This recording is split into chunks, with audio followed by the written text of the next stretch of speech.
This is a presentation of Northeast Streaming Sports.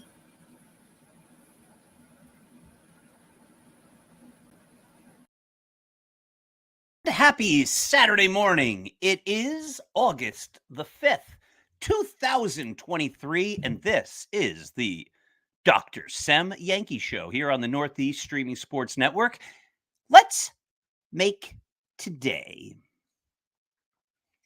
a great day. We have within ourselves the ability to make every single day great. There's an easy way to do it. The simplest way is just to look for the good. And there's good everywhere. There's good if we look.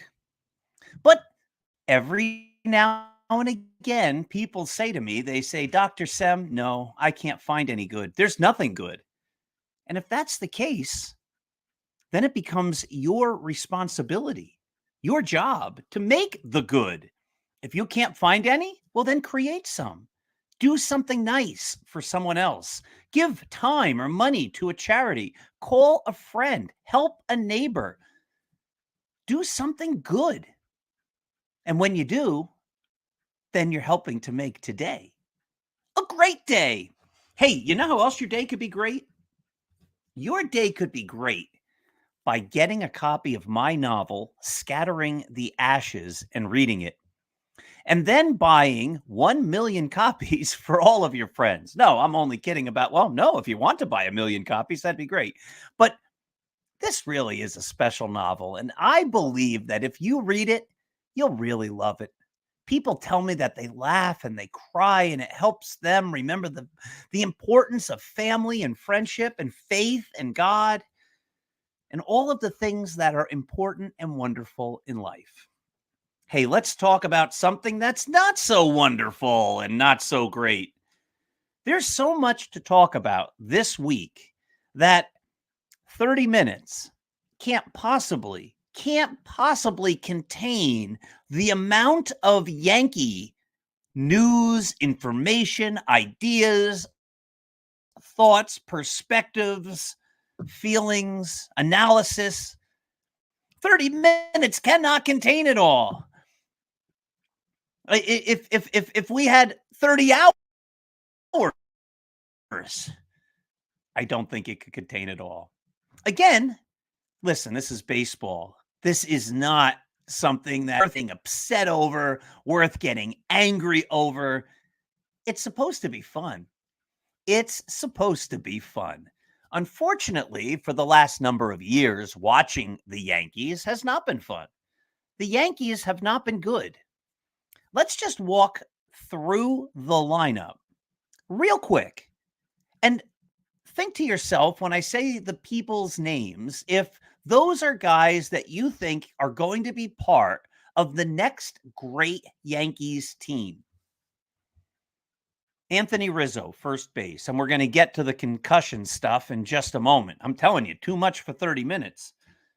Anthony Rizzo is well over 30. Is he part of the future? Because the Yankees aren't winning anything this year. So now we're looking at next year. And I don't think next year the Yankees are going to be any better because we're going to get to the trade deadline stuff in a moment. Second base, Gleyber Torres. Shortstop, Anthony Rizzo. Third base, I guess, Isaiah Kiner-Falefa or DJ LeMahieu. Left field, I don't know. Take your pick. I don't think the Yankees have a left fielder. Center field, Harrison Bader. He's a free agent at the end of the year. Right field, Aaron Judge. Catcher, Kyle Higashioka or Ben Rortvedt or Jose Trevino. DH, Giancarlo Stanton. Those are your 9 position players. How many of them inspire confidence, not just for this year, because the Yankees aren't going anywhere this year. I know I'm recording this on Friday afternoon. I was down at the beach. I listened to some WFAN or ESPN radio. I get them all confused. They were doing some Yankee talk.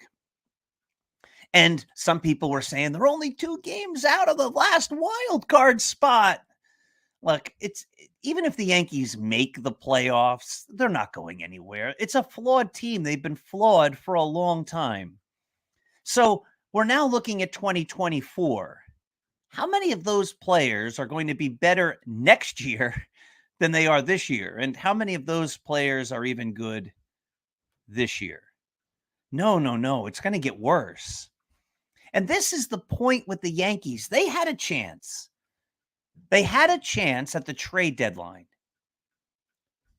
to do something radical, to jettison certain players, to open up positions and salary, to bring in better players, to bring up young players, and to trade some of the players they have who have value for more young talent, something the Yankees don't have a lot of. And instead of doing that, the Yankees did nothing. They did zip. I know within the last 15 minutes, they quickly traded to get a couple of fringe, one even more fringe than the other with an ERA in his career or this year over 7, but back of the bullpen arms or AAA bullpen depth or something. But for all intents and purposes, the Yankees did nothing at the trade deadline. This was their chance.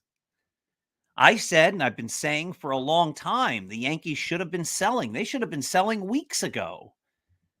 After the trade deadline, they talked to Brian Cashman and he's like, well, we're at 3.5 games of the last wild card spot. We're too good to pack it in. Like, has he been watching the Yankees the last year or so? They're not good. They're not good. They're not a championship team. It's not radical to say that. It's not brilliant to say it, though I was saying it a lot quicker than most people. I don't care if you're 3.5 games out right now. What are you 3.5 games out of? The final wild card spot so you can play into the playoffs and make it through a round, maybe? You're not going to the World Series. This is not a club that's going to the World Series. I didn't go through the pitching staff. There's one starting pitcher, Garrett Cole, who has an ERA plus of over 100. 100 is an average pitcher, which means every other Yankees starter has an ERA plus under 100. They're all below average. Not Yankee average, Major League average. That's not when the Yankees get to the playoffs, Garrett Cole and Carlos Rodon and Nestor and Luis Severino, they're going to be great. So they're not, well, Garrett Cole is, but the others are not great right now. And all of a sudden, October is going to come and they're going to become great, even though for most of those guys, when they've had a chance in October, they weren't great anyway in the past. But somehow this year, no, come on. The Yankees aren't going anywhere. I was saying they should sell for a long time. The Yankees didn't do that. Other people were saying the Yankees should have been buyers. And you know what? Even though I disagree with that approach, if the Yankees had done that, if they had gone in big, if they had gotten Cody Bellinger.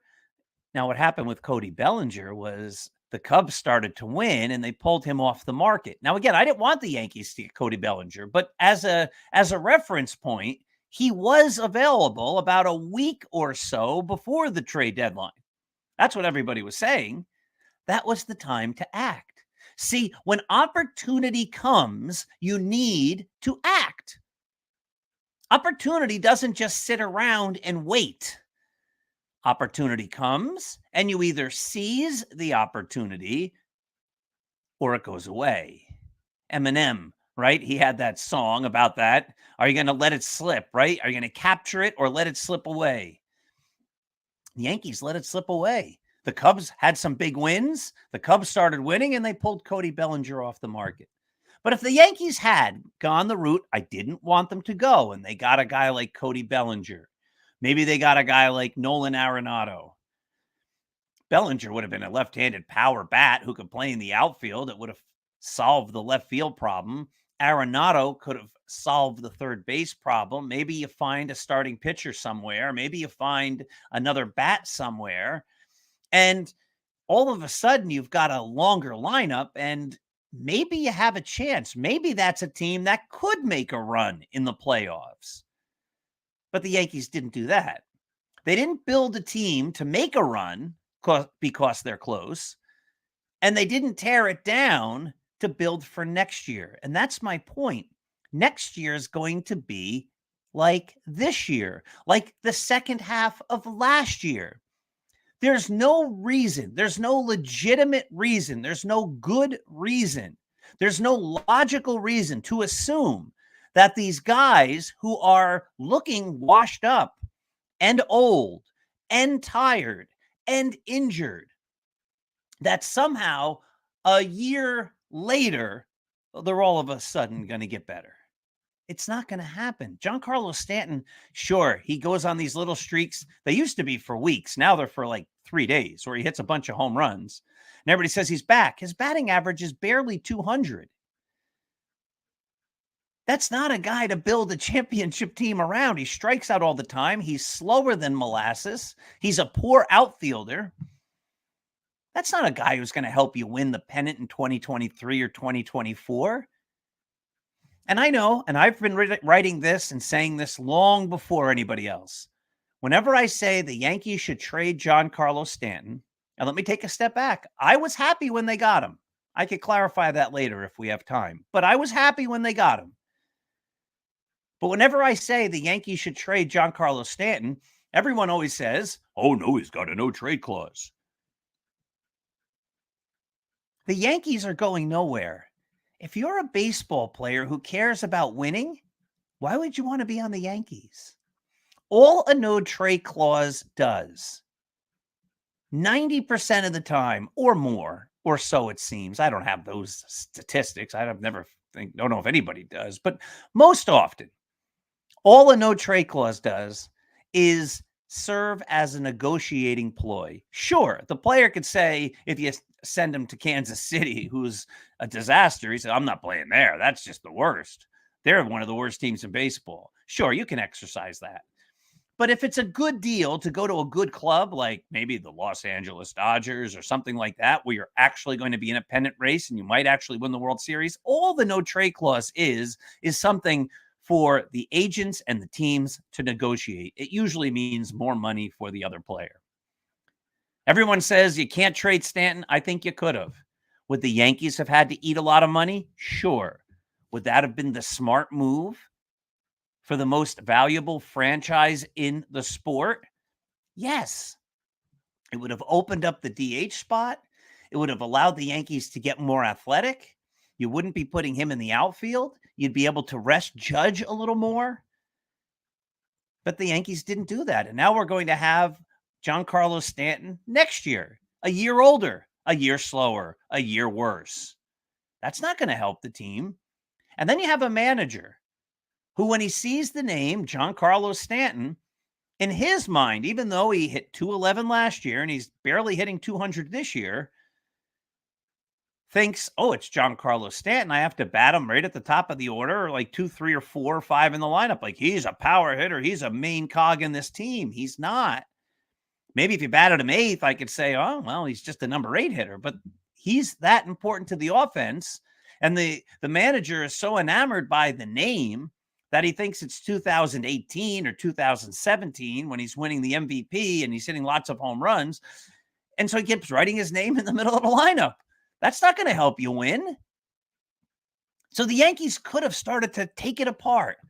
Giancarlo Stanton's not tradable. They were saying the same thing, and I wrote this right at the trade deadline. Max Scherzer, he's old. He's not doing well. He's owed a lot of money. He's untradeable. He has a no-trade clause. What the Mets do? They traded him. I see that all the time. He has a no-trade clause. He was traded. Every now and again, 1 in a billion, it seems, the guy doesn't go to the other team. He exercises his rights with that no-trade clause, which is great. But I don't think anybody who wants to win and is nearing the last couple productive years of their career is going to want to be a Yankee in 2023 or 2024, or I even argue with 2025, because there's no reason to think they're going to be better. They're going to need a first baseman. They're going to need a second baseman. Gleyber Torres is a free agent after next year. The Yankees can't re-sign him as he enters his 30s. He wasn't a great player in his 20s. Anthony Volpe, well, the jury's still out. The guy has had some nice moments. To be honest, he looks overmatched in the big leagues. Yankees have done a terrible job with him, and I said it from the start. DJ LeMahieu, old. They still don't have a left fielder. Harrison Bader's going to be a free agent. He's injured all the time. I've said on this show, I've written about it a million times, every single year since 2018, not counting 2020, he's played in fewer games. This is a guy who can't stay on the field, and he's going to be 30 next year.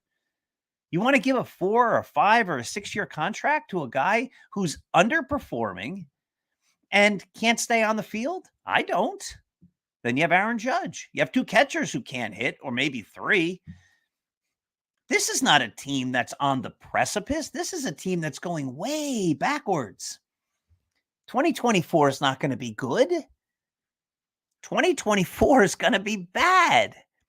And the Yankees had a chance. They could have gone for it. And you say, look, let's roll the dice. We got all these old guys. Let's try to win it. We'll go all in. They didn't do that.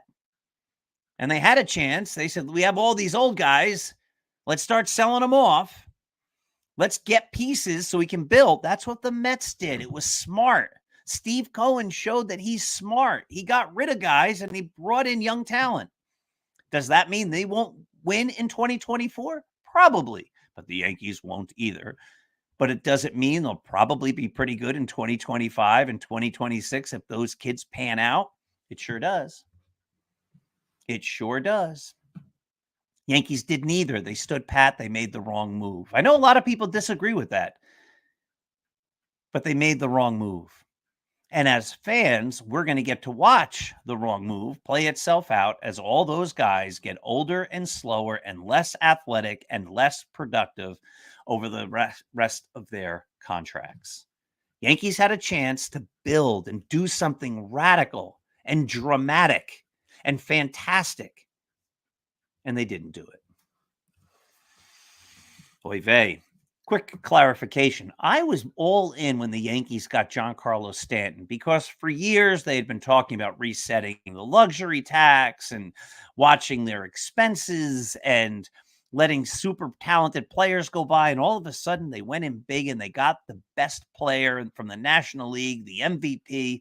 And I thought that after all those years of not reaching the World Series, and many of those years up to 2017, not even making the playoffs, 2013, 2014, 2015, 2016. I think in those 4 years, they had one playoff game that they lost. Dallas Keuchel, I believe, pitched for the Astros in that game, and the Yankees lost.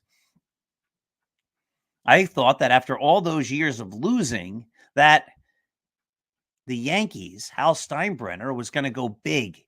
And I thought Giancarlo Stanton was the first piece. I thought they would go get Bryce Harper next.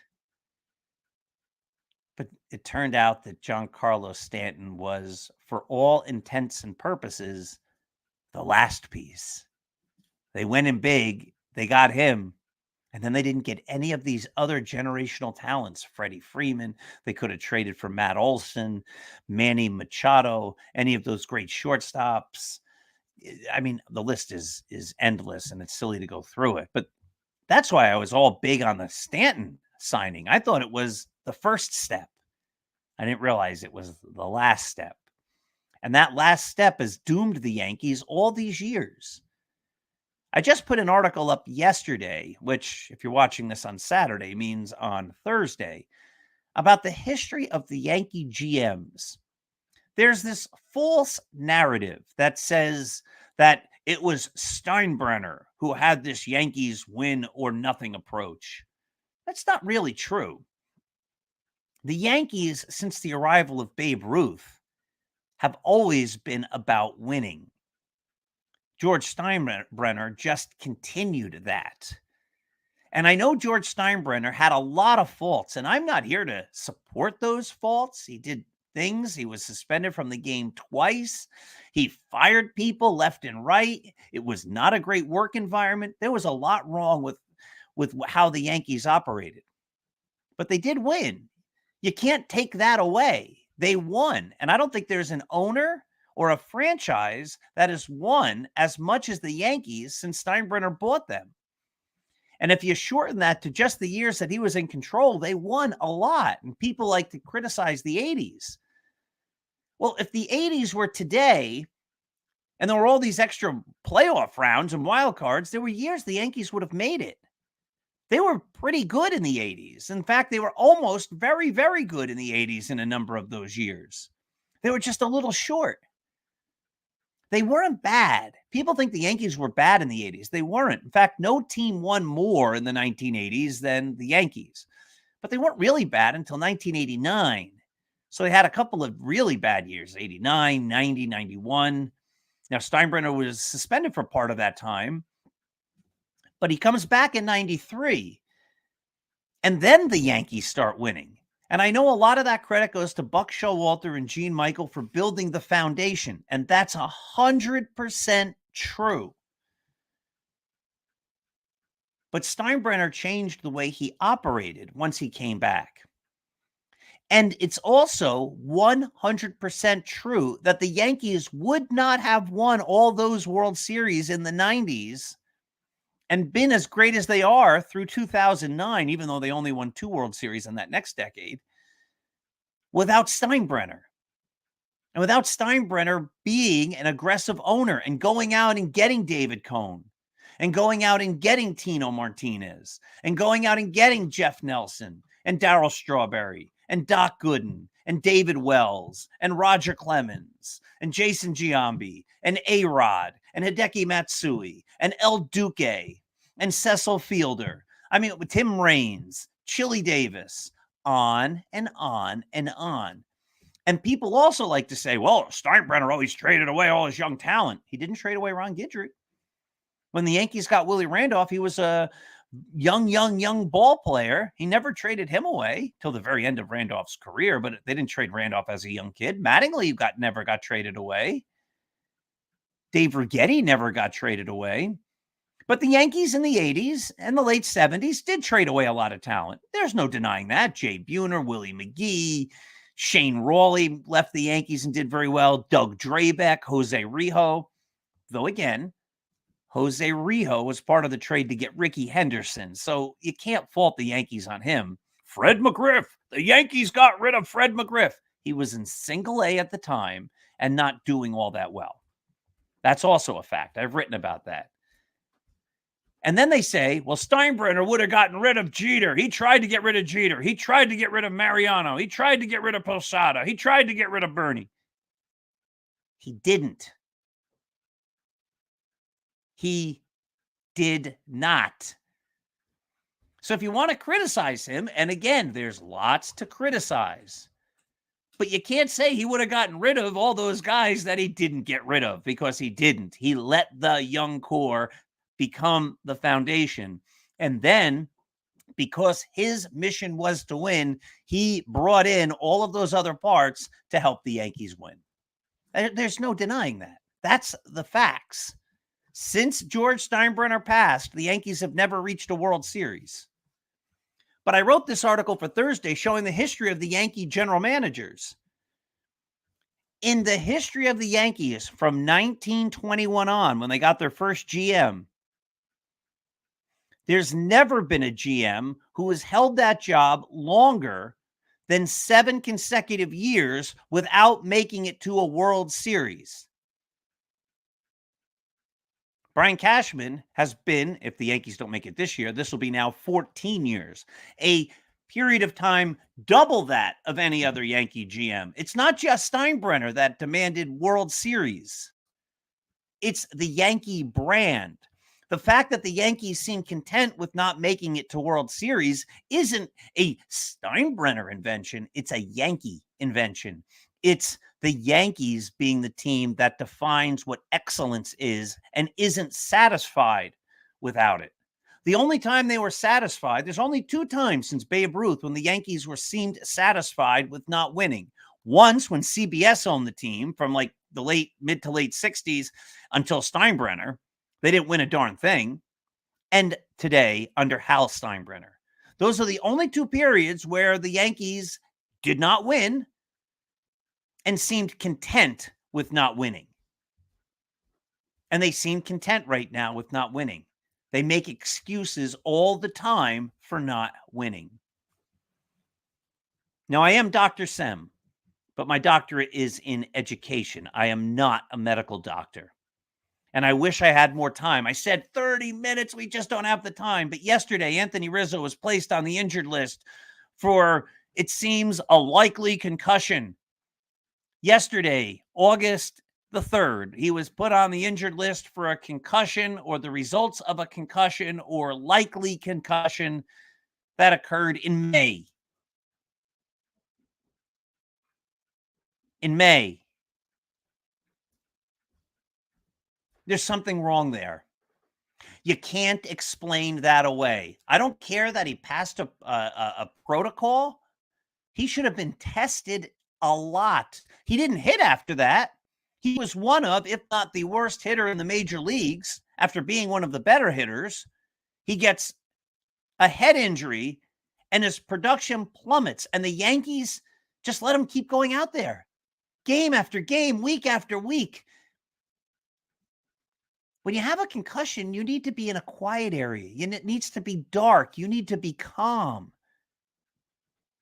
And the Yankees kept throwing him out there, putting him on airplanes, moving him into hotels, late nights, early mornings, travel, stadiums, loud noise, music, crowds, in and out of locker rooms, on and off buses, in and out of airplanes, in and out of hotels, in and out of the lineup. And they finally realized on August 3rd, you know what? I think he might still have lingering effects from that head injury he suffered in May. That just, to me, I'm not a doctor. I'm not a medical doctor. I'm a doctor of education. It reeks of incompetence. It looks absolutely horrible.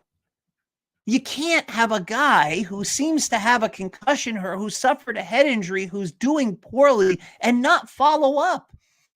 Aaron Boone, the manager, is supposed to be this guy who runs such a great clubhouse and he's so in touch with his players.